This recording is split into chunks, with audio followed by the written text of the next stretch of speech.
রাকসু জাকসু নির্বাচনকে ঘিরে সরগরম রাজশাহী ও জাহাঙ্গীরনগর বিশ্ববিদ্যালয় ক্যাম্পাস।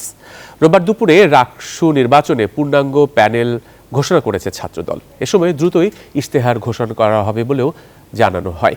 এদিকে জাকসু নির্বাচনে আচরণবিধি লঙ্ঘনের অভিযোগ উঠেছে।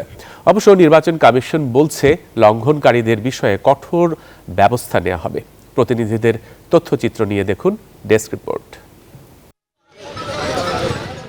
রাজশাহী বিশ্ববিদ্যালয় কেন্দ্রীয় ছাত্র সংসদ নির্বাচনে পূর্ণাঙ্গ প্যানেল ঘোষণা করেছে ছাত্রদল।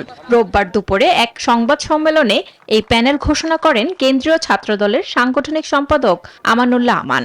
আমরা চাচ্ছি সকল অংশীজনের অংশগ্রহণের মধ্য দিয়ে একটি ঐতিহাসিক রাকসু নির্বাচন অনুষ্ঠিত হোক, যেটা নিয়ে কোনো প্রকার দ্বিধা সংশয় থাকার কোনো সুযোগ আছে বলে আমরা মনে করছি না।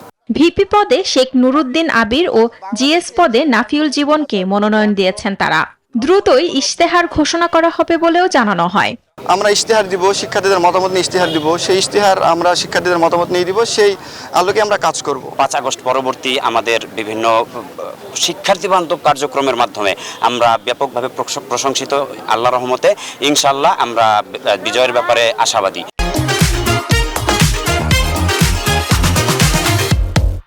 এদিকে দ্রুত প্যানেল ঘোষণার প্রস্তুতি নিচ্ছেন অন্যান্য ছাত্র সংগঠন ও স্বতন্ত্র প্রার্থীরা। পরিবেশ ও সমাজ কল্যাণ সম্পাদক, সহকারী সম্পাদক পদে নির্বাচন করছি স্বতন্ত্র। আর খুব দ্রুতই ইশতেহার দেওয়া হবে। আজ মনোনয়নপত্র দাখিল করেছি। আমরা শিক্ষার্থীদের দ্বারে দ্বারে যাচ্ছি এবং শিক্ষার্থীদের চাওয়া পাওয়াগুলো আমরা ডকুমেন্টেশন করছি। সেই ডকুমেন্টেশনের ভিত্তিতে আমাদের যে ইশতেহার যে প্রকাশ করা হবে। নির্বাচন কমিশন বলছে যাদের নামে মামলা আছে তারা প্রার্থী হওয়ার সুযোগ পাবে না। এদিকে জাকসু নির্বাচন ঘনিয়ে আসায় ব্যস্ত সময় পার করছেন প্রার্থীরা। তবে প্রচারণার সময় আচরণবিধি লঙ্ঘন করে ভোটের মাঠে অতিরিক্ত খরচ করছেন কেউ কেউ, এমন অভিযোগ উঠেছে। তো রয়ে গেছে, যেমন আমরা যদি বলি, আমরা দেখছি বহিরাগত এখনো পর্যন্ত ইউনিভার্সিটি বিভিন্ন জায়গায় ঘোরাফেরা করছে। পাশাপাশি হলগুলোতে আমরা দেখছি এখনো যারা সাবেক শিক্ষার্থী যারা আছে তারা এখনো বিদ্যমান রয়েছে। প্রশাসন এক্ষেত্রে কোনো প্রকারের যেই তাদেরকে কোনো কিছু করা বা তাদেরকে সময় বেঁধে দেওয়া সেটা করছে না।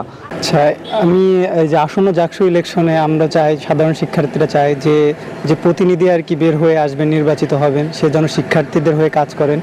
ভোটারদের কাছে যে তাদের মতামত কিংবা ক্যাম্পাসে কি সমস্যাগুলো আসলে খুব দ্রুত সময়ে সমাধান হওয়া দরকার সেগুলো নিয়ে কথা বলতেছি। অবশ্য আচরণবিধি লঙ্ঘনকারীদের বিষয়ে কঠোর ব্যবস্থা নেওয়ার কথা জানিয়েছেন সংশ্লিষ্টরা।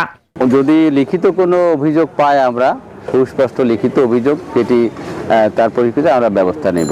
জাকসু নির্বাচনে ভোট গ্রহণ 11 সেপ্টেম্বর, আর রাজশাহী বিশ্ববিদ্যালয় ছাত্র সংসদ নির্বাচন অনুষ্ঠিত হবে আগামী 25 সেপ্টেম্বর। Desk report, news 24।